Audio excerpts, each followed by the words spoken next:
Hello, and welcome back to Mad Human. Rezi here, channeling equal parts heartache, caffeine, and just enough existential dread to keep my workout routine relevant. I took a break over the past 2 weeks, well, because life, family stuff, and honestly, losing a good friend of mine, Glenn. With any luck, Heaven has a Wi-Fi, and he'll be lighting up the comment section with his typical brutal critique.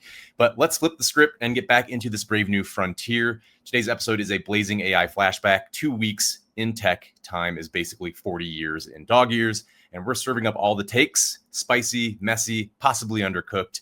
Topics on tap will be why GPT-5 made half the planet cranky, why OpenAI is suddenly opening its kimono, and why Google just turbocharged image AI so hard that the creative world needs a chiropractor. Headlines first, hot takes next, and yes, you'll leave smarter and cooler with any luck. It's Mad Human.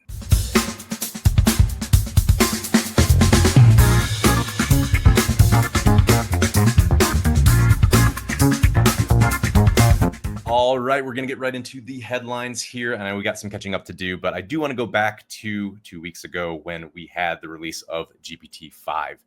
The conversation and the consternation over this model has been pretty profuse online, and it went from revolt to recalibration pretty quickly. AI drama alert: OpenAI dropped GPT-5, and you'd think they swapped Coke for new Coke. Socials went DEFCON 1, and users called it less genius sidekick and more annoying, controlling ex-girlfriend/accountant. There were bugs, there were tone complaints, there were a lot of memes, and what was OpenAI's response? Panic, and then patches, and then damage control PR faster than Cracker Barrel can 180 on a logo design. And yet, classic AI twist, the crowd is circling back now, and teams are realizing that after a few updates, GPT-5 is actually kind of a rocket ship that, if you strap it down right and keep your hands away from the red buttons, is very, very effective and a very, very awesome model. Headline number 2, more OpenAI news. They released the open weight models at the same time, which kind of got lost in the sauce when the GPT-5 release came out. So hold on to your privacy settings. OpenAI dumped 2 serious open weight models, GPT OSS 120B and GPT OSS 20B, out into the wild. And the wild responded by immediately stress testing them on everything from legal contracts to can it write haikus that don't suck. And now you can run OpenAI class brains locally with no more selling your data soul to the API gods. It's basically the AI equivalent of swapping out Uber for a vintage motorcycle. It's louder, riskier, but you're the one behind the wheel. Headline number 3 is Google's Gemini 2.5 Flash image, aka Nano Banana. It's been turning heads, and Google's never subtle rollout of the Gemini 2.5 Flash image model. Basically, it's a model that cranks out jaw-dropping images with more consistency than your grandma's holiday cookies. The Nano Banana label is somehow both whimsical and totally deserved. This thing, it handles details and character likenesses like it actually remembers your childhood dog's name. And designers, devs, meme lords are in full hype mode right now on Twitter X. The side effect is that we've entered the AI images are so good they can trick your parents, your grandfather, your grandmother. And this era is something that we can never go back on now, and I don't think it will ever be the same. Our deep dive here today is going to be recursing back to the GPT-5 reception. So, all right, let's just pull back the curtain on this whole thing a little bit. First things first, the callouts. When GPT-5 landed, users expected a LeBron jump, but got more of a Wile E. Coyote midair. And people missed their favorite models' personalities, quote unquote. And they reported new mistakes and complained that it talked like a overworked HR bot. As it happens in tech, all hell broke loose on Twitter X, Reddit, and Office Slacks everywhere. OpenAI's reply was maximum velocity patching, plus explanations about safety and scaling. The vibe was, we shipped really fast, and now we need to duct tape the hull in mid-flight. But here's where it gets spicy. Security researchers immediately started stress tests, which in the world of LLMs means trying to get the model to reveal state secrets or make bomb recipes. And yeah, a few wacky cases slipped through before OpenAI jammed the lever back shut. Headlines wrote themselves. Meetings everywhere had new slides about guardrails and audit logs. And congrats, you won. Your evil twin can't hack the coffee machine anymore. So where are we now? The mood has gone from torch it to okay, but how do we use it responsibly? Teams are discovering that GPT-5 can chain tools, juggle images, and power up next level digital assistants, but you best build in logs, verification, and at least one human in the loop who can outmaneuver the bot.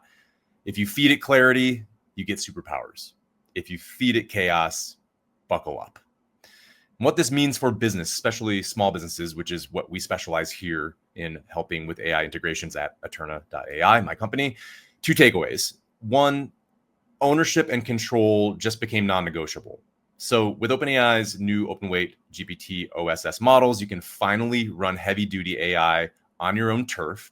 And that means if you're in finance, law, health, anywhere that mistakes and data leaks are expensive, you can build locally, you can keep data private, and you can still harness these next-gen LLM powers. Translation is you get all the brains without selling your company's soul to the API overlords. So upgrade your tinfoil hats, my friends. Takeaway number 2, creative tooling just crossed the Rubicon. Gemini 2.5 Flash image is like Photoshop 8 steroids and learned empathy. Lightning fast edits, uncanny character consistency, and powerful new remix tools make it so that creatives can just create. The twist is every time the robots color outside of the lines, IP lawyers salivate. So always, always, always log your work, double check that you haven't accidentally turned your brand's mascot into Shrek or renamed your cookie company's TikTok account into your own name. This is your time to move fast, but only if the builds that you build have checks and balances, not just more prompts. With that being said, we're going to wrap up with our Friday high five.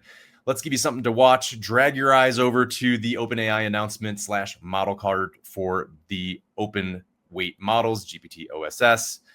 Pro tip, if you pay attention to one thing, what not to do, the safety sections. Nothing says Friday like a disaster scenario and on-device nerd warnings. Something to listen to, I would queue up the Wired or Ars Technica segments on the GPT-5 launch. It's equal parts soap opera, TED Talk, and tech panic. Listen for the moment the hosts get philosophical. Spoiler alert, it's right after the third mention of prompt fatigue. 3 tool to try. Number 3, 3 of your high five. Your tool to try for this weekend. Fire up GPT OSS 20B locally if you can, or on AWS, Azure Bedrock, sandbox mode naturally. Feed it your top 10 customer prompts and compare the results with ChatGPT natively. Then brag about the discrepancies to look smart on Monday calls. But also, build better QA pipelines. You already know this. Number 4, something to reflect on. Maybe ask yourself, as I have been, if my AI hallucinated in the most important part of my workflow currently, what would burn the most? Would it be billing? Would it be contracts? Anything involving lawyers? Just never your snack inventory. Those are spots where actual humans should keep at least one safety finger on the undo button or Control Z. Something to share. Blast this episode if you will. Share the link and, share it with a product lead, share it with someone in your organization, a creative director, anyone who's always just circling back, and ask, if GPT-5 can do X, what would you prototype this week? What should I be prototyping this week? Whoever replies first gets to pitch at the next all hands meeting. And that's about it. The breakneck 2-week catch-up, botched launches, a new golden age of OpenAI and image tools so fast you'll start editing your pet's photos out of habit. Bottom line, more bravely verify everything.